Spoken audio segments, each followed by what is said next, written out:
இப்ப இருக்கிற காலகட்டத்துல முக்கால்வாசி பேருக்கு வந்து ஹோம் லோன், இஎம்ஐ இது எல்லாமே வந்து இருக்குது.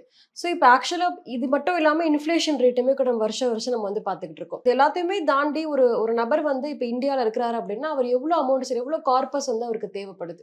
இன்னைக்கு நீங்க அந்த மாரி நீங்க பார்த்தீங்கன்னு வச்சுக்கோங்களேன், பர்சன் வந்து இன்னைக்கு ஒரு 35 வயசுல இருக்காருன்னு வச்சுக்கோங்களேன். அவருடைய மாச செலவுகள் வந்து ரூ. 50,000னாக்கா, வருஷத்துக்கு வந்து ரூ. 6,00,000 ஆகுது. வருஷத்துக்கு ரூ. 6,00,000 அசம்ப்ஷன்ஸ் அவர் 35 வயசுல இருக்காரு. நான் இன்னொரு 90 வயசு வரைக்கும் இருப்பேன்னு வச்சுக்கோங்களேன். அடுத்தது வந்து 55 வயசு.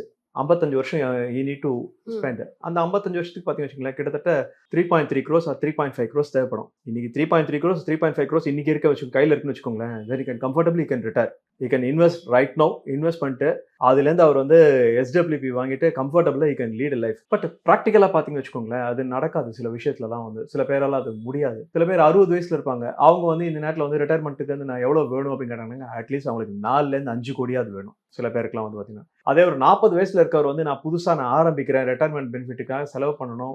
ரிட்டயர்மென்ட் பெனிஃபிட் அதில லீட் பண்றதுக்காக பணம் வேணும். ஸ்பெண்ட் பண்ணணும்னு வச்சுக்கோங்களேன். He need to create a corpus at least 10லேருந்து 14 கோடி கார்பஸ் கிரியேட் பண்ணி ஆகணும். ஏன்னா அவருடைய லைஃப் ஸ்டைல் வேற மாரி இருக்கும். அவருக்கு வந்து மாச செலவுகள் வந்து மினிமம் ரூ. 1,50,000லேருந்து ரூ. 3,00,000 இல்லன்னு வச்சுக்கோங்களேன். 14லேருந்து 15 கோடி கார்பஸ் கிரியேட் பண்ணியே ஆகணும். அந்த மாரி தான் ஓகே. இருக்கும்.